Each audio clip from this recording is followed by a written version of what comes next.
fundamentamos el catálogo razonado en la posibilidad y en entregar esta posibilidad de seguir colaborando y rearticulando aquellas redes que conformaron nuestro museo. Para nosotros eso es fundamental. Como museo tenemos una línea de investigación muy fuerte.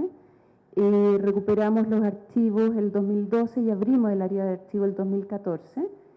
Y en eso centramos nuestra política en la investigación, y en esa investigación tanto de la memoria, pero también de esa relectura contemporánea. Esta investigación nos ha abierto un sinnúmero de preguntas y nos ha evidenciado muchos vacíos, que creemos que a partir de la entrega de esta investigación y del catálogo razonado, vamos a lograr este rearme colectivo. Y bueno, y es un acto de agradecimiento a los fundadores de los museos de la Resistencia, pero también de lo que fue el Museo de la Solidaridad, que fue el museo que se armó hasta el golpe de Estado, en el gobierno del presidente Salvador Allende, y a los artistas, sin duda, que hicieron posible esta super colección que yo creo que ahora está tomando un dinamismo a nivel internacional que nos está interesando mucho y que estamos muy felices de poder estarlo viendo hoy día y hacer ese agradecimiento a los fundadores y artistas visionarios que permitieron que este museo pudiera existir hoy. Entonces estamos trabajando porque el museo siempre se planteó como un nuevo modelo museológico para el mundo, como un antimuseo que se salía de la hegemonía y cuestionaba, ponía en crítica a las instituciones museales. Entonces, vemos desde el museo, este proyecto, como la importancia de poner este proyecto en el circuito latinoamericano y darle el espacio y el lugar que le corresponde como proyecto, y mirarlo como se miró desde un comienzo, como un proyecto crítico y utópico vigente, que nos sigue inquietando e inspirando. Uno de los primeros documentos oficiales del MIRSA que tenemos en nuestro archivo es una carta emitida en La Habana, Cuba, fechada en diciembre de 1975, con el logo de la Casa de las Américas, y firmada por Miria Contreras, secretaria ejecutiva del Secretariado General del MIRSA y figura clave de este periodo del museo. En la misiva está redactada la convocatoria a donación de obras dirigida a los artistas y las finalidades del proyecto. Textualmente se lista: ayudar a la resistencia en Chile en nuestra lucha contra la Junta Militar Fascista. Es un testimonio directo de los intelectuales. Es un instrumento de agitación y propaganda de masas. Es un instrumento político y financiero.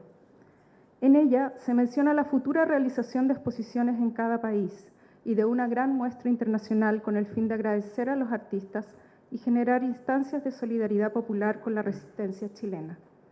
También se señala la futura formación de comités en cada país, formato similar al CISAC del Museo de la Solidaridad, aunque en varios lugares el carácter de la organización fue distinto.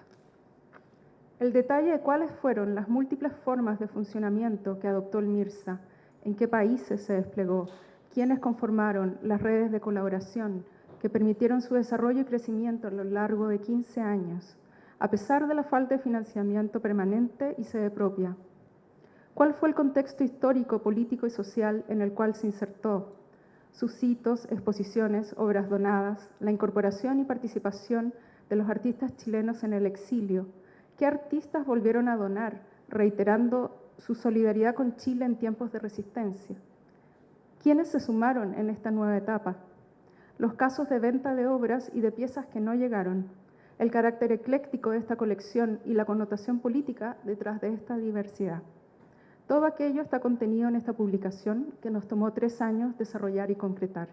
Un equipo de 4 profesionales trabajó durante 1 año y medio revisando y registrando individualmente las más de 1.100 obras de la colección Resistencia, avanzando por grupos según tipologías de manera de resguardar al máximo su estado de conservación. El cuantioso y heterogéneo conjunto, en términos materiales, técnicos y estilísticos, comprende pinturas, grabados, dibujos, esculturas, textiles, collage y fotografías en orden cuantitativo. La información recabada de las obras permitió identificar patrones de marcaje en grupos de donaciones, reflejados en etiquetas, timbres e inscripciones normadas en el reverso. Se corrigieron títulos, fechas de producción, técnicas y medidas, incluso nombre de artistas y lugares de procedencia.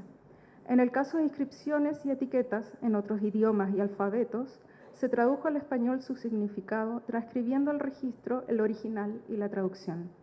De esta manera, el proyecto no solo permitió elaborar una publicación, sino también reestructurar los campos de nuestro inventario y la normalización de los datos. En paralelo a la revisión de las obras, se investigaron fuentes en nuestro archivo que coincidentemente comenzó a operar con el inicio de este proyecto. El estudio de la documentación facilitó la comprensión de los criterios institucionales y características administrativas de cada etapa del museo y permitió constatar en ellos la veracidad de la pertenencia de ciertas obras al periodo Mirza, es decir, si efectivamente fueron donadas en el extranjero entre 1976 y 1990. Todo lo anterior alimentó el segundo y tercer capítulo de este catálogo, El Mirza y su colección, y Catálogo Razonado Colección Resistencia Mirza. Quisiera leerles un breve extracto de mi texto que rescata el espíritu de época y permite establecer contacto con el vínculo arte-política que evidentemente movilizó este proyecto. Roberto Mata destaca por haber participado en exposiciones del Mirza en Francia, México y España, aunque solo llegaron a Chile donaciones suyas desde los dos primeros países. Las razones que motivaron su apoyo a esta y otras causas similares se desprenden de su texto Towards a Creative Sense of Solidarity, hacia un sentido creativo de la solidaridad, escrito para el catálogo de la muestra International Art Exhibition for Palestine, Exhibición Internacional de Arte para Palestina, realizada en Beirut entre marzo y abril de 1978. Esta exposición, siguiendo el modelo del Museo de la Solidaridad y el Mirza, fue estructurada en base a donaciones de artistas internacionales que solidarizaban por la causa palestina, muchos de los cuales ya habían donado a Chile.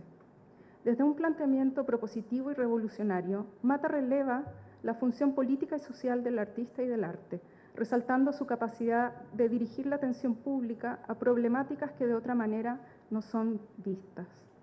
¿Cómo podemos crear una imagen más emancipada del ser humano?, se pregunta.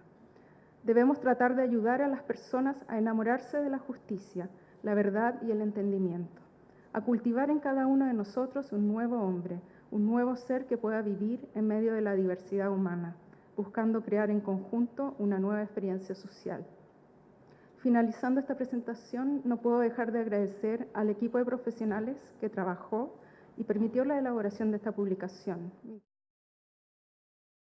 El texto que hoy se presenta con la contribución de alguna manera testimonial de Rojas Mix y de Le Parc y con el extraordinario ensayo, los extraordinarios ensayos de Carla Maquiavelo y de Carol Chasky, además de la introducción de Saldívar, es un acontecimiento, pero que yo quisiera vincular con una investigación completamente pionera, que es la de Claudia Saldívar en 1991 con su tesis de maestría. Una tesis que, bueno, en los accidentes de la historia perdí la oportunidad de leerla muchos años antes y la leí recientemente, pero antes de leer todos estos materiales. Y realmente creo que es algo que tendría que tomar estado público, sobre todo por el momento en el que fue escrito, por una joven universitaria que se estaba recién graduando y que estaba escribiendo esto en el momento de reconstitución o de retomar, ¿no?, la vía democrática, de la democracia, y donde aparece un problema que yo venía pensando por otro lado y que me parece que es un lugar teórico fundamental, y es quién era el dueño del museo, a quién se le donaban estas obras. Bueno, el formato, digamos, verbal, de alguna manera retórico, es que se le donaba al pueblo. Y el pueblo, bueno, ¿qué es el pueblo? Esto aparece, por eso digo que estas entrevistas que hace Claudia realmente tendrían que publicarse, porque justamente permiten percibir la pulsión afectiva, emocional, de ese momento, en el 91, en el que todavía no se sabía realmente dónde estaba el museo, había rumor, es decir, un museo que estaba rodeado por el rumor, que se sabía que estaba en ciertos lugares, pero que no había tomado estado público. Algunas obras habían aparecido a mediados de los años 80 rodeadas de polémica, y bueno, la disparidad de protagonistas que ella interpela o interroga en sus entrevistas muestran justamente esta como incertidumbre, confusión y sobre todo la imprecisión de qué es el pueblo, ¿no? Que me parece que es un lugar teórico fundamental para repensar, porque uno, digo, ¿cómo se establece qué es el pueblo? ¿Era menos pueblo el pueblo chileno que había quedado viviendo en Chile que el pueblo que estaba en el exilio? ¿Qué es lo que establece que es el pueblo? ¿Sus representantes? ¿Es pueblo cuando está representado por figuras políticas que provienen del, digamos, del juego de la democracia, o cuando está bajo dictadura deja de ser pueblo? Es una figura súper ambigua y muy compleja que todas estas entrevistas, por ejemplo, si las obras habían sido donadas a los representantes del pueblo, pertenecían al Estado, ¿no? Entonces se había cambiado de régimen, de democracia a dictadura, pero en definitiva, si tomamos parámetros internacionales, los estados del mundo restablecieron relaciones con Chile. Por lo tanto, reconocieron que ese era el representante de este país o de este pueblo. Y ese era el argumento que usaba, por ejemplo, la nena Osa cuando decía, sin dudarlo en un segundo, que las obras tenían que quedar en el Museo Nacional de Bellas Artes, que era el museo del Estado, incuestionable representante del pueblo. El Museo Internacional de la Resistencia escribe o establece una historia enlazada con estas historias. También uno podría hablar de las solidaridades enlazadas, porque si la anterior era una solidaridad expresada con el proceso de la unidad popular y de la transformación socialista de Chile, esta era una solidaridad con los exiliados, una solidaridad con la resistencia, una solidaridad que también se abría a que esas obras fuesen subastadas, vendidas, recursos que nunca se aclaró en definitiva cómo se manejaron, ¿no? Y ahí aparece otra figura que me parece que es un lugar teórico fundamental para reflexionar. Quedémonos aquí con el PowerPoint. ¿Qué significa la solidaridad? ¿Qué concepto es la solidaridad? Por ejemplo, el ensayo de Carla Maquiavelo en relación con el Museo de la Resistencia aporta una cantidad de palabras, es decir, son estos museos que necesitan otras palabras para ser explicados, no alcanza museo, es necesario asociarla a otra terminología. Entonces, así como el Museo de la Solidaridad, que primero estuvo ligado al entusiasmo y luego durante la dictadura al ocultamiento, a la desaparición, el Museo de la Solidaridad, y Carla Maquiavelo despliega así como un abanico de palabras que se asocian al museo, ¿no? Además de resistencia y solidaridad, palabras como multiplicidad, compromiso, participación, empatía, idilio, espontaneidad, exilio, incertidumbre, herramienta de lucha, disidencia, flotante, contingente, nómada, itinerante, horizontal, un museo sin muros, un museo basado en el ensamblado, en la rearticulación con grupos, con instituciones o con los eventos en los que se aliaba. En un sentido ella usa también la palabra parásito, ¿no? Como que se iba pegando a distintas estructuras, iba mutando también respecto, y también como que quedaba dormido, ¿no? En relación con otras instituciones que tenían un funcionamiento independiente, y el museo iba quedando así acoplado, como por ejemplo incluso este hecho maravilloso, digo yo, que en este museo aparecen obras todo el tiempo, ¿no? Y ahora las obras que se encontraron en el Museo de Villafamés en España, que aportan un nuevo grupo de obras a la colección, ¿no? Una colección que no solo apelaba a la solidaridad en la formación de su corpus, sino a la solidaridad para cuidar el museo, porque este era otro problema, crecía la colección, era cada vez más difícil guardarla, cuidarla, y entonces también la solidaridad, como ya se citó acá, de Le Parc, guardando la obra, y un museo que era también un museo en la calle, cuando se hacían las exhibiciones y las brigadas pintaban, brigadas que existían en Europa o brigadas que se armaban en función de esa coyuntura específica, ¿no? Un museo que también encarnaba otros exilios, no era solo el chileno, como también dijo recién Cortázar, ¿no? Por ejemplo, Manuel García y García decía cuando se presentó en Valencia el museo, que este museo sintetizaba el exilio argentino, uruguayo, nicaragüense, ¿no? Y que el museo de alguna manera señalaba un futuro, una esperanza. Y también los que estaban en desacuerdo, y de nuevo uno encuentra ahí esa imprecisión del término pueblo, ¿no? Dice Epín, en la publicación Epín de Pamplona escribía en 1978, ¿con qué derecho ellos se consideran la voz del pueblo chileno cuando en realidad son unos desarraigados expulsados de su nación por ese mismo pueblo que ellos dicen representar? O sea que aquí hay una complejidad muy grande. Otra de las cosas que aparecen muchas veces, tanto en las entrevistas del 91 como en textos actuales, tienen que ver con la complejidad de la colección en términos de consistencia. Es decir, se señala una y otra vez que la colección es ecléctica, que tiene vacíos, no solo son los vacíos de la información, entonces ahí se despierta otra pregunta respecto de qué son esos vacíos. ¿Vacío respecto de qué? Es un vacío respecto de los modelos canónicos, respecto del relato de la historia del arte que transmite toda una historia que ha sido contada, organizada y aprendida desde un parámetro centralista euro-norteamericano. Entonces, desde esa perspectiva, digamos, de un orden cronológico y estilístico de las obras, el museo tendría vacíos. Pero cabe preguntarse, frente a un museo como este, si el estilo, si la normativa canónica de la historia diseñada por los centros es un parámetro para evaluar este museo. Yo obviamente me manifiesto como completamente disidente y creo que el eclecticismo de la colección es justamente su potencialidad, que es esa diversidad, que no hay vacíos en esta colección, porque no es una colección que tenga que ser analizada desde el orden de los estilos. Justamente la solidaridad no tiene estilo, entonces la solidaridad es un regalo, es algo que uno da y que uno da desde uno mismo. Por lo tanto, todo tiene cabida en este museo. No podemos ordenarlo desde los estilos, tenemos que repensar un museo desde el lugar que fue planteado, desde aquello que marcó su misión, es decir, la solidaridad. Y tenemos que dar consistencia y complejidad a ese término, consistencia y complejidad teórica.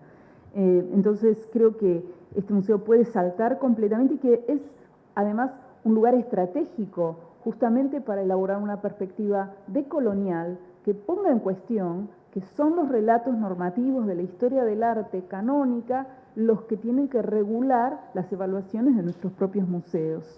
No se trata de un museo con una colección, por ejemplo, comprada por coleccionistas ilustres que en un momento determinado se lo donan al Estado. Tampoco se trata de una colección como los fundadores de las repúblicas latinoamericanas que iban a Europa a comprar el arte europeo para formar la nación, la república. Pienso en Schiaffino en la Argentina con el Museo Nacional de Bellas Artes.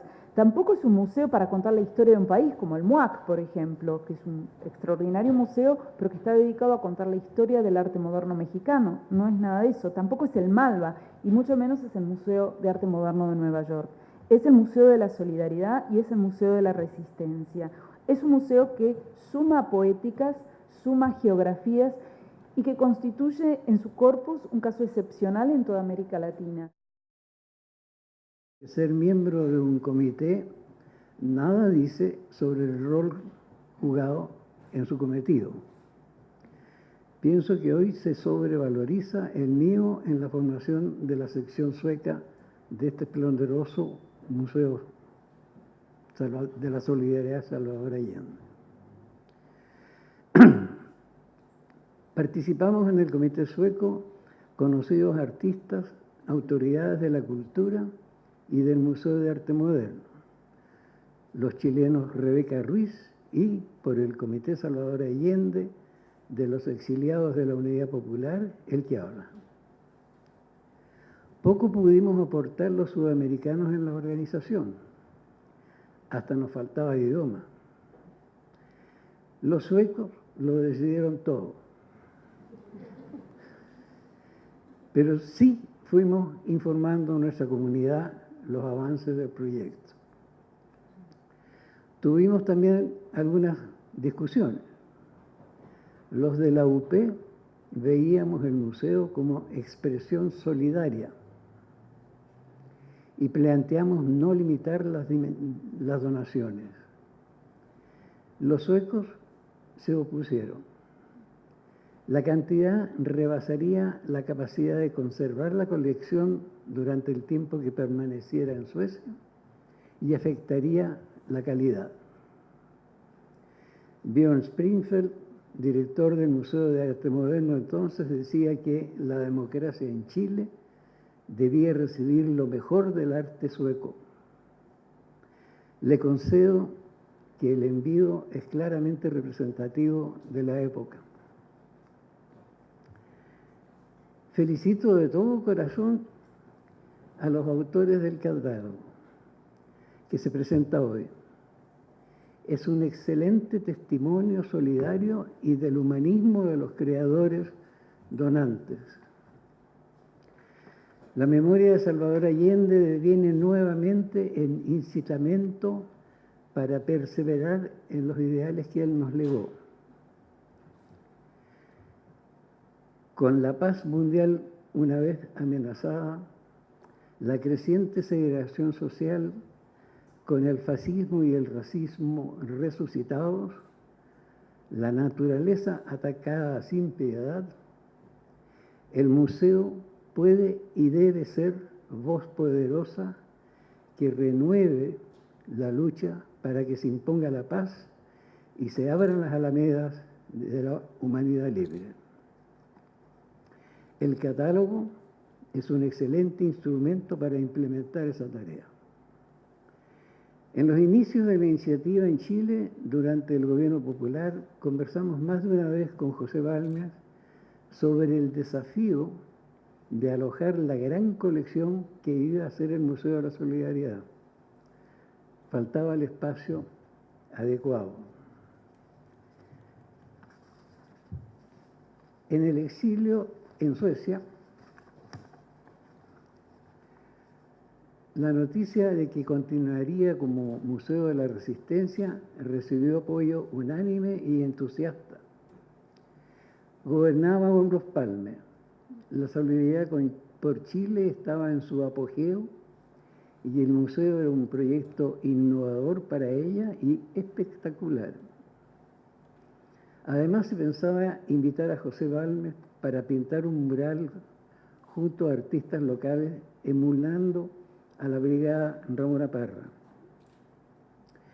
La colección se inauguró en el Museo de Arte del el Museo de Arte Moderno, una noche de marzo de 1978. Fue una gran fiesta, con el recinto y sus jardines repletos de gente alegre por lo logrado. Miles de personas lo visitaron durante casi un mes. Después, Suecia asumió generosamente su conservación y la mostró por todo el país, ayudando así a mantener encendida la llama de la solidaridad. Días antes de la inauguración arribó Balmes entusiasmado con la idea de trabajar con sus colegas suecos. Lo acompañamos a visitar el lugar y a conversar con sus colegas. Se discutió el tema y se acordó el motivo. Escribirían Allende a lo largo de un lienzo decorándolo bajo la dirección de José, que se entendía a medias con ellos en francés. Sin embargo, nos resarcimos un par de días después en la Casa de la Cultura de Estocolmo. En uno de sus auditorios habían preparado un lienzo de proporciones sobre el que José se dio el lujo de mostrar su capacidad y genialidad ante una sala llena. No recuerdo si en un café o en mi casa preparamos el evento. Balmes quería combinar la protesta con un mensaje de paz.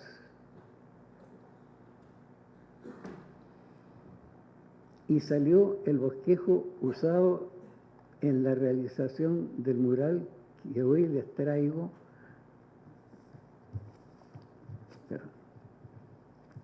Que hoy les traigo como testimonio de la manera de trabajar de nuestro gran artista. Y pasaron 5 años. La dictadura seguía enquistada. De tanto mostrarlas, las obras estaban sufriendo estragos. Era necesario guardarlas y otra vez surgió una forma original de solidaridad.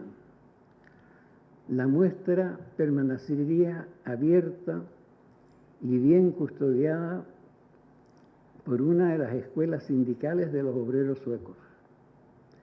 Asistimos el 10 de septiembre de 1983 a la nueva inauguración, esta vez encabezada por Olof Palme y la planta mayor de los partidos solidarios con Chile. Nos tocó hacer el discurso agradeciendo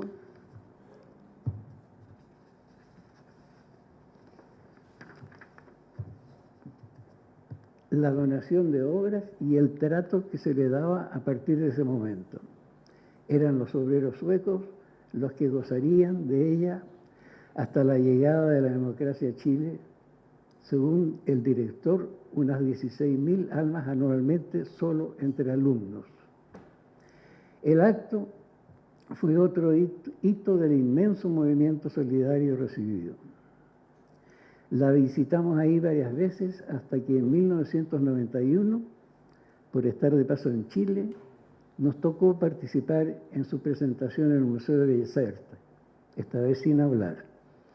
Una vez más, nuestros amigos suecos habían actuado en silencio. Gracias.